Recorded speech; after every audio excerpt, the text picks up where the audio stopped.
Assalamualaikum warahmatullahi wabarakatuh. Perkenalkan, nama Miss Rica Indriati.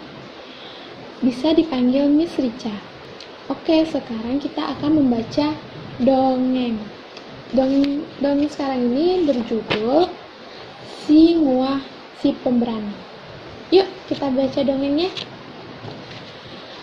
Dahulu di Lampung, di sebuah desa yang berada di pinggiran hutan, hiduplah sebuah keluarga yang amat miskinnya.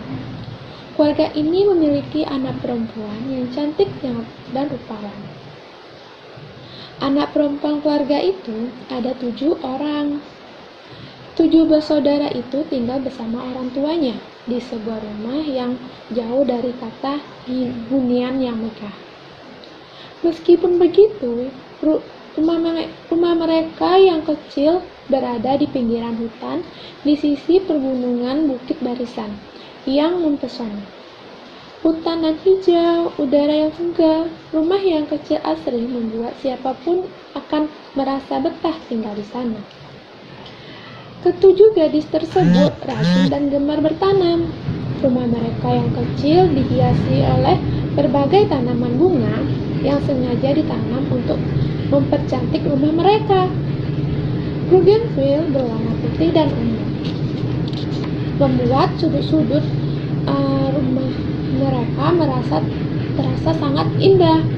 Selain itu, bunga kembang sepatu berkembang indah, serta bunga trompet tergantung memberi warna yang lain bagi rumah bunga itu. Sejauh mata memandang, hanya terlihat kehijauan membentang di bukit dan lembah sekeliling rumah mereka. Tak banyak penduduk yang tinggal di sana. Hanya satu rumah yang dapat ditemui sepanjang jalan menuju rumah keluarga miskin tersebut. Ketujuh anak perempuan dalam keluarga miskin itu pun sangat rukun. Tidak ada pertengkaran antara mereka. Bila satu mengalami kesulitan, pasti saudara yang lain akan membantu. Begitupun bila salah satu saudara mereka sedih, lainnya akan menghibur. Akan tetapi, diam-diam kesedihan yang ditanggung oleh orang tua mereka demikian beratnya. Kehidupan yang miskin sungguh sangat menyiksa. Rumah yang mereka tinggali beratapan rumbia. Sering pula air hujan masuk ke dalamnya. Tentu dinginnya malam sering mereka alami. Dinding yang hanya terbuat dari susunan dedaunan dan kayu itu pernah pula roboh diterbang angin. Walaupun seringkali diperbaiki, tetapi kini telah kapuk pula. Begitu pula pakaian yang dipakai. Tiadalah pula mereka memiliki daun yang indah-indah, melainkan hanya gaun lama dengan jahitan tangan yang tak beraturan, terlihat pada tambalan-tambalan dari kain yang sobek. Terlihat pula dari warna pakaian mereka yang memudar, tanda telah lama digunakan. Setiap hari, ketujuh anak perempuan itu turut orang tuanya ke hutan untuk mencari bahan makanan sehari-hari dan kayu bakar. Hari berganti bulan menjadi tahun. Mereka jalani kehidupan penuh kesulitan. Mereka menghadapi dengan penuh kesabaran. Kegiatan sehari-hari mereka tak lain hanya pergi ke hutan. Tentu hanya untuk makan, sekedar mencari pengganjal perut. Tak selalu mereka mendapati bahan makanan yang bisa ditukar dengan atau dijual. Karena tak ada yang ditanam, mereka hanya mengambil ubi dan jamur-jamur di hutan. Bila ada tanaman berbuah atau tangkapan buruan, itulah yang dimakan dan dibawa pulang. Itu pun tak pasti. Begitu berulang hari, terus berganti tahun. Sampai pada suatu hari, orang tua gadis-gadis yang malang ini ingin mengubah kehidupan mereka. Kesulitan, kesusahan seakan terus dialami. Tak ada perubahan meskipun bertahun-tahun kehidupan telah dijalani. Berat sungguh hidup ini dijalani. Tak juga kita dapat lepas dari kemiskinan ini, ujar mak silmah ibu ketujuh gadis tersebut. Tak pula doa dan pinta kita panjatkan. Habis sudah kata yang ingin diucapkan. Perkenan Tuhan belum terucap kepada keluarga kita, kata Pak Sam, suaminya. Perlukah pengorbanan kita lakukan seperti Nabi Ibrahim merelakan Ismail sebagai bentuk kesetiaan? Bila itu diperlukan, pujian itu pun akan terpenuhi. Sendu hati sang ibu melihat ketujuh anaknya. Si bungsu mendengar percakapan orang tua mereka. Sedih dan lara itu diceritakan si bungsu kepada saudaranya. Tak terkira duka mereka. Siang dan malam jadi pikiran. Berat rasanya penderitaan mereka. Tak jarang ketujuh saudara itu saling mencurahkan perasaan hati tak tega atas penderitaan kedua orang tua mereka. Aku rela mengorbankan diri demi kebahagiaan ayah dan ibu, ujar siang menggah kepada si ratu, si sulung. Kami pun begitu, sakit dan sedih melihat orang tua kita. Apakah kita hanya menjadi beban hidup bagi mereka? Tidaklah sesungguhnya kita menanggung keluh dan kesah akibat kemiskinan terus-menerus mereka, ujar siang daing si anaknya. Akan tetapi, apalah yang dapat kita lakukan, Kak, untuk menolong orang tua kita? Ucap si bungsu. Saingwah, barangkali kau dapat pergi ke desa di balik bukit, sekedar mencari pekerjaan. Siapa tahu ada yang butuh tanganku untuk membantu bekerja di ladang.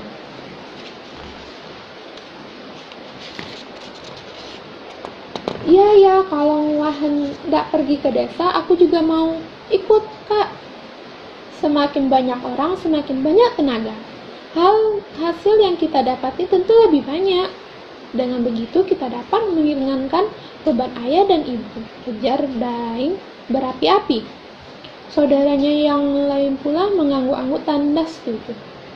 Sejak si ratu terjenuh, terharu biru perasaan memandang keenam adiknya yang begitu bersemangat membantu kesulitan orang tua mereka. Bagi si ratu, sebagai anak sulung, adik-adiknya adalah harta yang paling berharga. Adik-adikku, tentu saja kita memang harus membantu kedua orang tua kita. Akan tetapi, jika semua pergi ke desa, lalu siapa yang akan menemani orang tua kita? Padahal kerjaan membutuhkan waktu yang tidak sebentar. Sesaat si ratu tercekat, tak mampu berkata-kata. Sudahlah, besok saja kita pikirkan, hari sudah semakin larut. Akhirnya pembicaraan mereka usai karena malam telah menjelang dan ketidakberdayaannya, ketujuh saudara itu lalap dalam mimpi hingga pagi membangun mereka. Pada suatu hari yang cerah, Pak Sam mengajak ketujuh anak gadis menemani berburu rusa. Kadang-kala jika cuaca sedang baik, rusa sesekali memang tampak di pinggiran hutan. Gadis itu sangat bersemangat untuk turun serta, apalagi si bungsu Saingwah. Gerakannya yang lincah dan kecepatan itu membuat ayahnya mengajari Nguah menanam. Pak Sam mengajari Nguah memanah karena Pak Sam tidak memiliki anak laki untuk diajarkan keahlian berburu. Lagi pula, tidak sulit mengajari Saingwah karena ia gadis yang pintar dan mudah memahami, apalagi diajarkan ketika Saingwah sedang memanah gerakannya yang lihai. Ia pandai mengukur ketepatan sehingga hasil buruan Saingwah patut dibanggakan. Sudah sebulan lama Pak Sam tak melihat rusa-rusa itu di manapun. Ia penasaran untuk mencari di mana gerakan rusa-rusa itu. Tak sadar ia untuk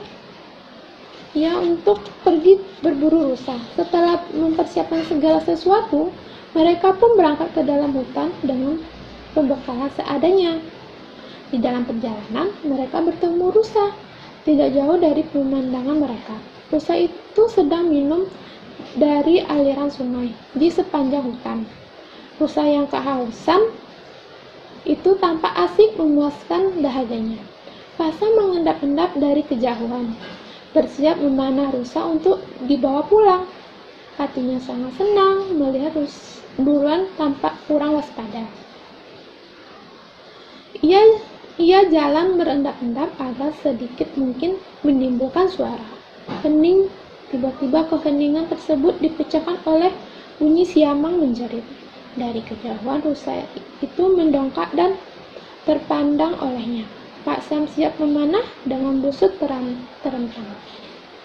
Rusa itu menjelit, seketika anak panah Pak Sam meleset dari tubuhnya. Ia segera berlari kencang-kencang diikuti oleh Pak Sam yang jelas tak ingin kehilangan buruannya. Dalam berburuan itu, Pak Sam terlalu jauh mengejar sampai ke pinggiran aliran sungai sehingga lupa dengan ketujuh anaknya. Akhirnya terpisahlah 7 bersaudara itu dengan ayah mereka. Sementara itu, ketujuh anak gadis Pak Sam gelisah menantikan ayah mereka yang lari mengejar rusa. Ayah pergi begitu lama, mungkin lupa di mana kita berada. Dia tidak kembali karena mengejar rusa. Barangkali ayah tersesat pula di hutan sana. Keluh Daing si tengah sambil menangkap mendekap Singhua. Singhua dan saudaranya memutuskan untuk terus berjalan mencari ayahnya mereka sehingga tampak sadar. Mereka makin jauh masuk ke dalam hutan belantara. Sungguh lebat pepohonan, cahaya pun hanya membiaskan tembus ke dalamnya. Hutan itu terasa asing bagi mereka, tentu pula banyak binatang di sana. Mereka memanggil ayah bersaut-sautan, mencoba mencari jejak yang barangkali ketinggalan ketika ayahnya mereka mengejar rusa. Sesekali mereka teronjak, senang karena merasa mendengar sayup suara manusia. Tetapi menjadi lesu karena rupanya suara angin yang berdesu mempermainkan pendengaran mereka.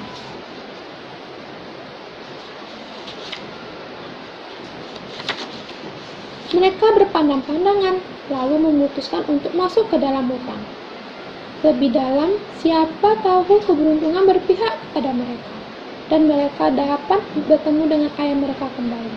Langkah demi langkah mereka tepati, tanpa tahu apa yang akan mereka hadapi. Wah, rupanya sampai sini dulu ya anak-anak.